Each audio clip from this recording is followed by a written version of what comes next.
जय हिंद सभी को। स्वच्छ एजुकेशन प्लेटफॉर्म पर आप सभी का स्वागत है। कक्षाएं चल रही थी आपकी मैथ की और मैथ में मेंसुरेशन टॉपिक आपका चल रहा था। मेंसुरेशन टॉपिक में हम आपको छायांकित भाग का क्षेत्रफल करा रहे थे। आज आपका नया टॉपिक हम चलाएंगे। आज आपको हम समलंब से संबंधित क्वेश्चंस कराएंगे। क्या है पहला प्रश्न, देखिए जरा।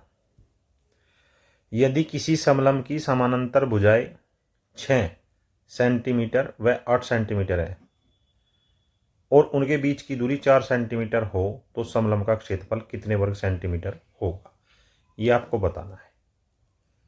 मान लीजिए पहले आप समलंब की रचना कीजिए।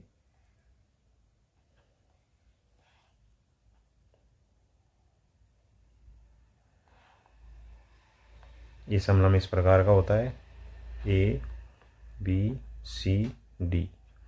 समलंब में क्या होता है, दो भुजाएं समानांतर होती है, दो भुजाएं आपकी समानांतर होती हैं।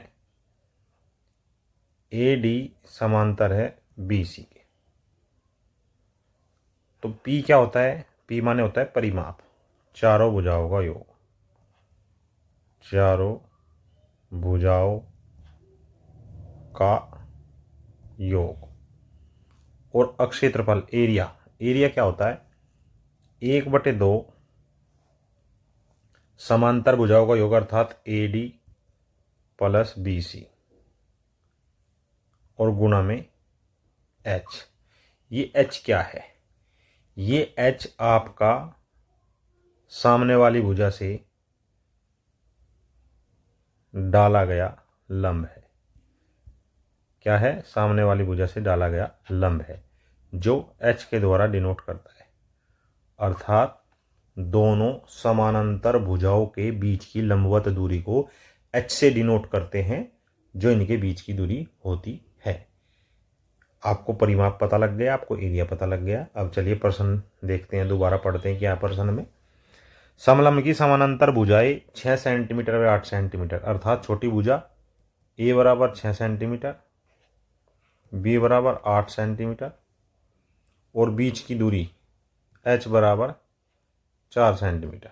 तो एरिया, अक्षेत्रफल क्या होगा, 1/2 छोटी भुजा जमा बड़ी भुजा 6 जमा 8 गुणा बीच की दूरी 4, 2 दूनी 4, 6 और 8 14 गुणा 2, 14 दूनी 28 और ये क्या होगा 28 वर्ग centimetre. Option number A is your right answer. इसी प्रकार से के सारे प्रश्न करने हैं आपको, बेसिक से लेके चले हैं। आप कहेंगे सर ने इतना इजी क्वेश्चन क्यों करा रहे हैं, तो देखिए भैया, जो बिल्कुल शुरुआत से पढ़ता है उन्हीं के हिसाब से हमको लेकर चलना पड़ता है। आप पे आता है बहुत अच्छी बात है, नहीं आता है तो सीखिए, उसके बाद प्रैक्टिस कीजिए और यदि आता है तो रिवीजन कीजिए। Next question. यदि किसी समलंब की समानांतर भुजाएं 15 सेंटीमीटर व 20 सेंटीमीटर है और उसका क्षेत्रफल 175 वर्ग सेंटीमीटर हो तो समानांतर भुजाओं के बीच की दूरी कितने सेंटीमीटर होगी। आपसे पूछा है एच, दिया है A 15 centimetre, B 20 centimetre, area A 175 वर्ग सेंटीमीटर। हमें क्या पता है, ए बराबर 1/2 ए जमा बी इंटू एच। ए कितना है 175 बराबर 1/2 जमा में 15 जमा 20, निकालना क्या है बीच की दूरी, एच आपको निकालना है। अब देखिए इसमें क्या करेंगे, एच बराबर ये 2 इधर गुना में जाएगा, 175 गुना 2 और ये 15 और 20 35 इसके बटे में आएगा। अब हमें करना क्या है, 35 पंजे 175 होता है पूरा का पूरा, 5 दूनी 10 और ये 10 क्या है सेंटीमीटर में आएगी। Option B is your right answer. It is clear. कैसे, 35 गुना 5, 5 पंजे 25, 2 5 15 2 17 लग गया पता, 35 पंजे 175 का। थोड़े बहुत टेबल आपको आने ही चाहिए। नेक्स्ट, यदि किसी समलंब की समानांतर भुजाओं का अनुपात 2:3 है और समानांतर भुजाओं के बीच की दूरी 12 सेंटीमीटर है, तो समलंब का अक्षेत्रफल 480 वर्ग सेंटीमीटर हो, तो समानांतर भुजाओं में बड़ी भुजा पूछी है, बड़ी भुजा कितने सेंटीमीटर की होगी। आपको क्या दिया है, A/B बराबर 2:3, बीच की दूरी h बराबर 12 सेंटीमीटर, एरिया A बराबर 480 सेंटीमीटर स्क्वायर। तो यहाँ से हम क्या A बराबर 2x और B बराबर 3x ले सकते हैं। A बराबर 1/2 A जमा B गुना h से, ये कितना है 480 बराबर 1/2, ये मान यहाँ से रखेंगे 2x जमा 3x गुना h कितना है 12 चौक 48, 2x और 3x ये हो गया 5x, ये 2 इधर गुना में आएगा 40 गुना 2, 5 8 40, तो x बराबर 8 दूनी 16। ये 16 क्या आया है, क्या ये भुजाई नहीं, ये हमारा सिर्फ x का मान आया है। तब बड़ी भुजा, देखिए उसने क्वेश्चन के जो विकल्प दिया उसमें 16 भी दिया है कि जल्दी से बच्चा निकाले 16। अच्छा 16 ऑप्शन में दिया है तो 16 को टिक करे होगा आगे चला जाए, लेकिन हमें बड़ी भुजा निकालनी है। बड़ी भुजा क्या है 3x, 3 गुना 16, 16 थी 48 सेंटीमीटर मान बड़ी भुजा का होगा। Option D is your right answer. इसलिए किसी भी प्रश्न को बड़े ध्यान से देखना है, ध्यान से नहीं देखोगे तो काम नहीं चलेगा। नेक्स्ट, यदि किसी समलंब की समानांतर भुजाओं का अनुपात 3:2 है और समानांतर भुजाओं के बीच की दूरी 15 सेंटीमीटर है तथा समलंब का क्षेत्रफल 450 वर्ग सेंटीमीटर हो, तो समानांतर भुजाओं का योगफल कितने सेंटीमीटर होगा। अब की बार आपसे योगफल पूछा है, क्या दिया है A/P दिया है 3:2, तो A बराबर 3x, B बराबर 2x, A बराबर 450 सेंटीमीटर स्क्वायर, H बराबर 15 सेंटीमीटर, तो A बराबर 1/2 A plus B into H से। A कितना है 450, 1 बराबर 1/2 A plus B 3x plus 2x Guna H 15, 15 थी 45, 30 2 धर जाएगा और ये योग आ गया 5x बराबर 30 गुना 2 बराबर 60, और ये 60 क्या है सेंटीमीटर में। हमसे क्या पूछा है, हमसे उसने दोनों समांतर भुजाओं का योगफल पूछा है, और ये जो 5x आपने क्या निकाला है A प्लस B बराबर 3x जमा 2x बराबर 5x, ये तो दोनों समांतर भुजाओं का योग हो गया ना, और इसका मान कितना आया है 60 centimetre. Option C is your right answer. It is clear. Next, यदि किसी समलंब की समानांतर भुजाओं का अनुपात 5:3 है, समानांतर भुजाओं के बीच की दूरी 24 सेंटीमीटर है, समलंब का क्षेत्रफल 1440 वर्ग सेंटीमीटर है, तो समानांतर भुजाओं में बड़ी भुजा कितने सेंटीमीटर की होगी। इसमें आपको बड़ी भुजा निकालनी है। A/B 5:3, अर्थात A बराबर 5x और B बराबर 3x। H दिया है 24 सेंटीमीटर, A दिया है 1440 सेंटीमीटर स्क्वायर। अब A बराबर 1/2 A plus B into H से।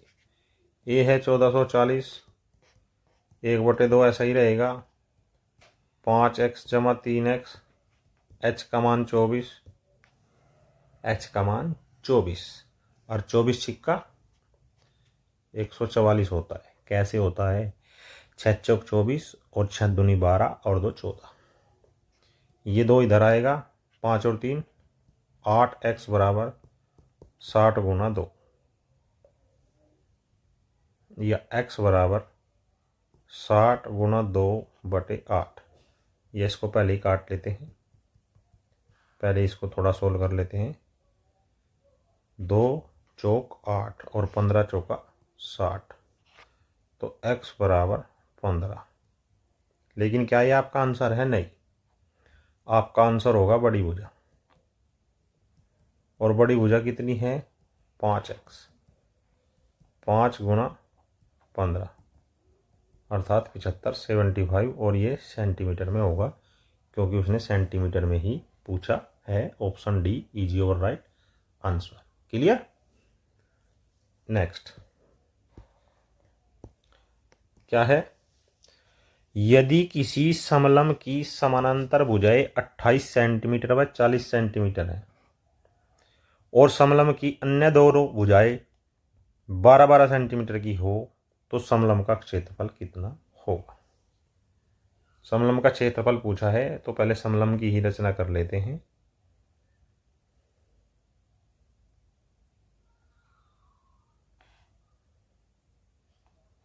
ये एक समलंब है,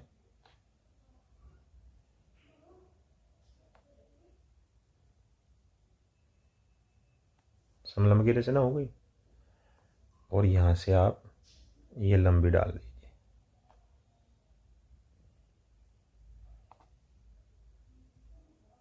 ये 90 अंश।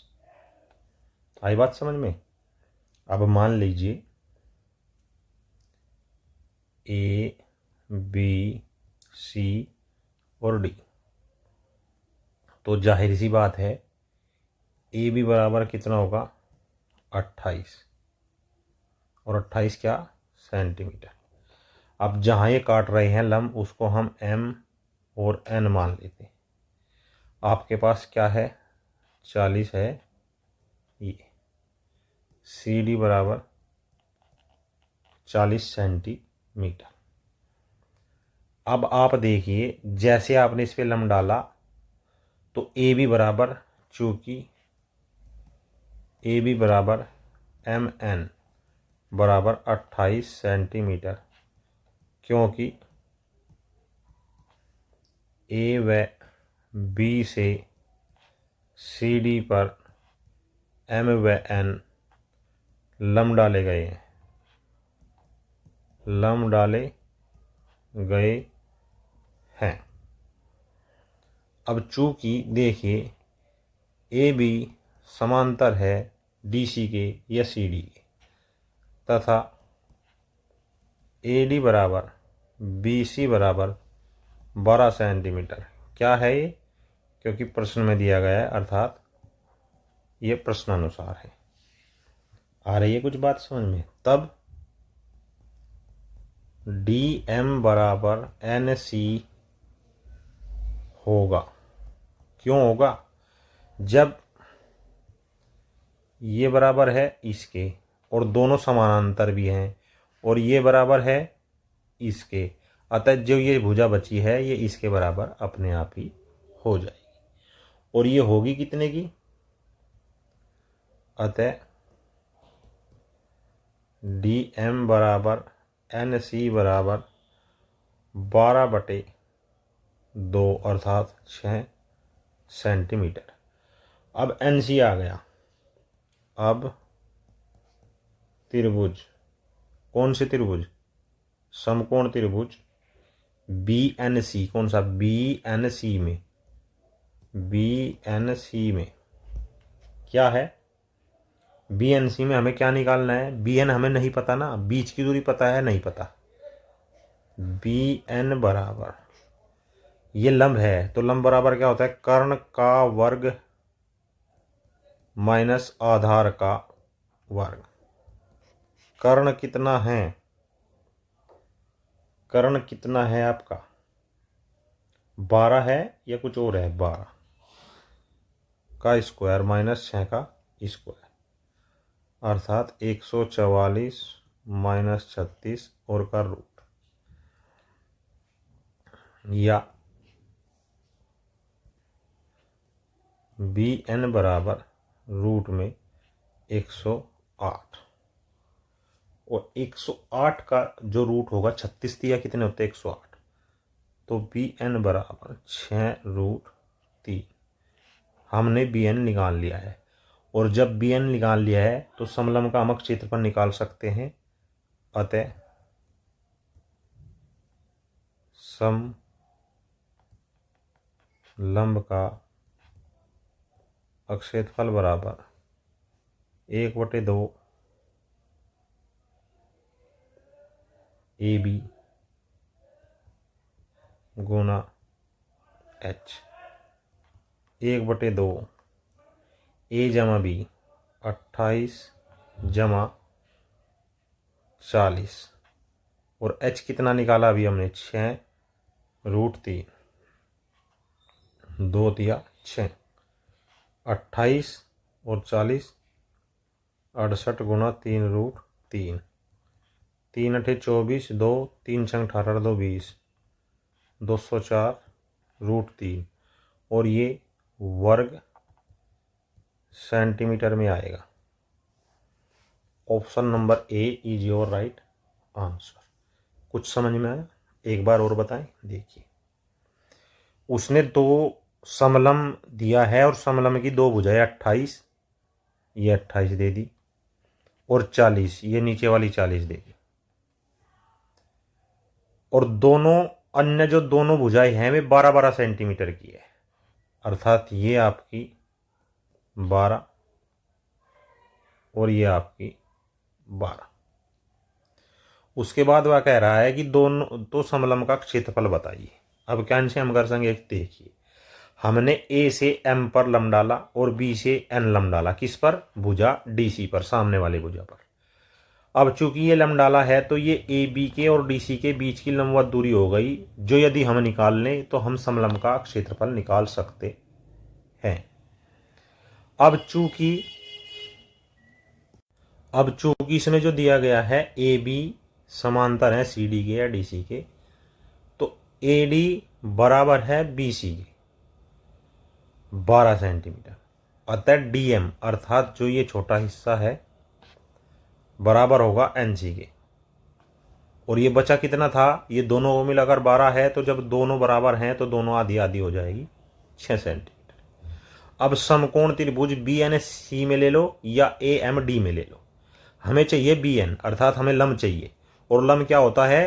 कर्ण माइनस कर्ण का वर्ग माइनस आधार का वर्ग का अंडर रूट, अर्थात 12 का वर्ग माइनस 6 का वर्ग 144 माइनस 36 रूट में 108, अर्थात बी एन बराबर 6√3। अब चूंकि हमें समलंब की समानांतर भुजाएं पता है और उनके बीच की दूरी पता है, तो उससे हम उनका क्षेत्रफल निकाल सकते हैं। नेक्स्ट, यदि किसी समलंब में एक विकर्ण दूसरे विकर्ण को 2:9 के अनुपात में विभाजित करता है, यदि 2 समांतर भुजाओं में से बड़ी भुजा 45 सेंटीमीटर हो तो समलंब की दूसरी भुजा कितने सेंटीमीटर की होगी? आप पहले एक समलंब की रचना करिए।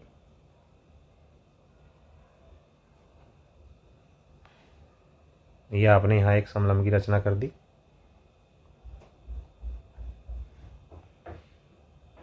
और फिर आपको इसके विकर्ण भी बनाने होंगे।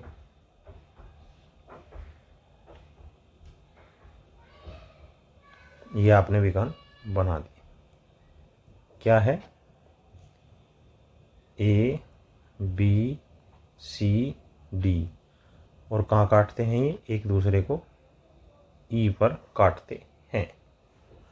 अब इसमें क्या दिया गया है? प्रश्न में दिया गया है कि 2:9 में, अर्थात ये 2 है, ये 9 है, ये 2 है, ये 9 है। आ रही है बात समझ में? अब हम क्या करते हैं, हमने त्रिभुज की रचना कर ली, तो त्रिभुज ए ई डी ऊपर वाला, वह त्रिभुज बी सी ई, बड़े वाला त्रिभुज बी ई सी में कोण ए ई डी बराबर कोण बी ई सी क्या है, शीर्षाभिमुख कोण है। ये कोण इसके बराबर होगा। आई बात समझ में। कोण ए डी ई बराबर कोण सी बी ई कैसे बराबर है देखिए, क्योंकि ए डी समांतर है बी सी के, और जब ये दो समांतर कोणों को एक तिर्यक रेखा बी डी काट रही है तो ये कोण इस कोण के बराबर होगा। जब दो कोण बराबर हो गए इसलिए तीसरा कोण इनका स्वतः बराबर हो जाएगा। कोण ई ए डी बराबर कोण ई सी बी। और जब किन्हीं भी दो त्रिभुजों में तीनों कोण बराबर हो जाएं या तीनों भुजा बराबर हो जाएं तो वे समरूप त्रिभुज होते हैं। अतः त्रिभुज ए ई डी समरूप त्रिभुज बी ई सी होगा। ये बात आपकी समझ में आ गई। अतः त्रिभुज ए ई डी में भुजाएं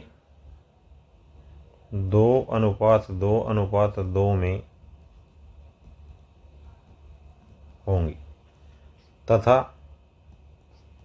त्रिभुज बी ई सी में, अर्थात छोटे वाले में ये भी 2 हो जाएगी और बड़े वाले में ये भी 9 हो जाएगी, में भुजाएं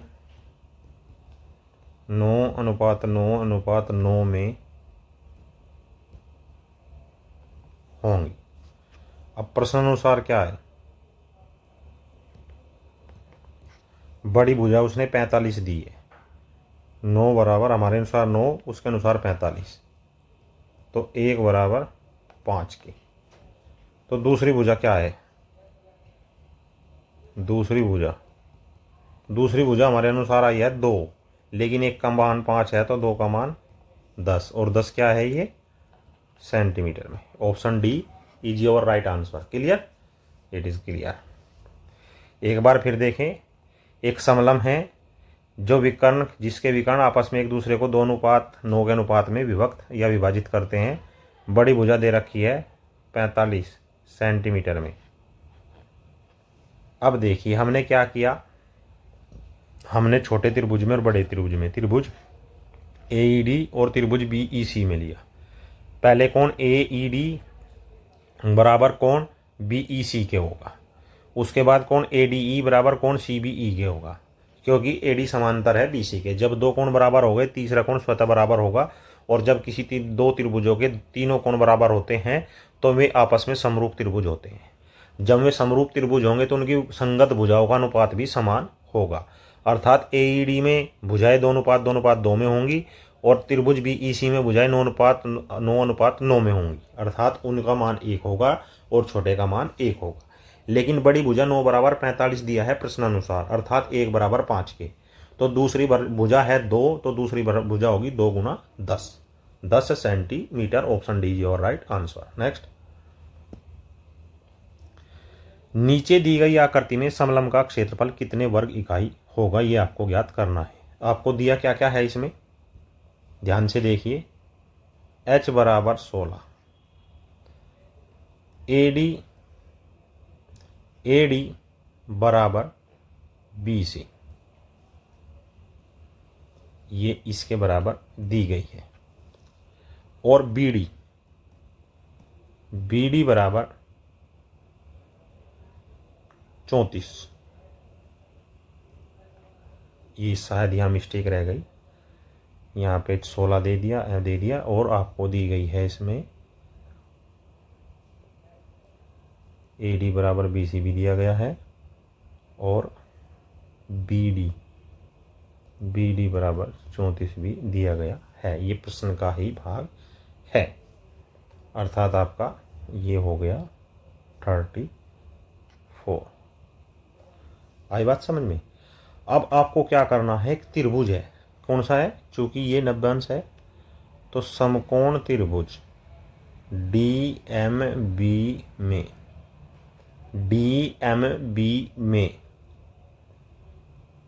8, 15, 17 ट्रिपलेट से, ट्रिपलेट पीछे की क्लासेस में आपको समझा दिया गया है। 8 कौन सा होगा, 8 हो गया डीएम, 8 दूनी 16, दूसरा 15 दूनी 30 और तीसरा हो गया 34। तो ये 30 आया कैसे, ये 30 था नहीं, ये प्रश्न का भाग नहीं है, ये हमने निकाला है, ये हमें नहीं पता है, इसको x मान लीजिए। तो x बराबर 2 गुना 15, क्यों, डी बी क्या है 17 दूनी 34 और डीएम क्या है 8 दूनी 16, तो दूसरी कितनी आएगी 15 दूनी 30 इकाई। अब जब एम बी हमारे पास आ गया है, चूंकि ए डी बराबर बी सी है, तब ए एम बराबर सी एन की रचना की, ये रचना कर ली, तथा एन को बी से मिलाया, ये एन को हमने यहाँ बी से मिला दिया और ये हमने रचना कर ली। अब क्या है, अब डी एम बी एन एक आयत है, एक आयत बनेगा, तब क्षेत्रफल, आयत का क्षेत्रफल क्या होता है, लंबाई गुना चौड़ाई, 16 × 48 480 वर्ग इकाई। और यही तो पूछा है। आप तो कहेंगे सर ये तो समलंब का पूछा है, आपने तो आयत का निकाल दिया। अरे भैया, जब ए एम बराबर सी एन की हमने रचना कर ली और ए डी बराबर सी बी है, तो जो त्रिभुज ए एम डी है वो त्रिभुज सी एन बी के बराबर होगा ना। तो यदि इस बचे हुए भाग में हम इस त्रिभुज का भाग जोड़कर उस पूरे का क्षेत्रफल निकाल ले तो वो सारा क्षेत्रफल निकल जाएगा। तय option B is your right answer. आई बात समझ में। चलिए नेक्स्ट, एक अर्धवर्त रूपी खिड़की का व्यास 63 सेंटीमीटर हो तो उसका परिमाप कितने सेंटीमीटर होगा। खिड़की का व्यास दिया है 63 सेंटीमीटर, और खिड़की कैसी होती है, अर्धवर्त खिड़की यही तो होती है। अब इसका परिमाप है तो इस बिंदु से चलेंगे, यहाँ आएंगे और फिर यहाँ से यहाँ जाएंगे, तो त्रिज्या क्या होगी 63/2 सेंटीमीटर। अब इसका परिमाप पूछा है, खिड़की का परिमाप बराबर व्यास जमा पाई आर। व्यास कितना है 63, जमा पाई कितनी है 22/7, आर कितना है 63/2, 2 से 11 बार 7 नम 63, 11 नम 99, अर्थात 162 सेंटीमीटर। अब इसका एक कंसेप्ट है, आपको वो बता देते हैं। और ये कंसेप्ट क्या है, परिमाप किसका, अर्धवर्त का परिमाप होता है 36/7 × r, सार्वभौमिक सत्य। आई बात समझ में। चाहे तो हम इसको सिद्ध करके भी आपको दिखा सकते हैं। आपका option number B is your right answer. आई बात समझ में, 162 सेंटीमीटर। अच्छे अच्छे प्रश्न आपको कराए जा रहे हैं, रिवीजन कीजिए और कॉपी पेंसिल लेकर इनको निकाल कर देखिए। This was today maths class. I hope this class will very help to preparation your examination. Class को शेयर करें, लाइक करें। मिलते हैं नेक्स्ट क्लास में, तब तक के लिए जय हिंद और जय भारत।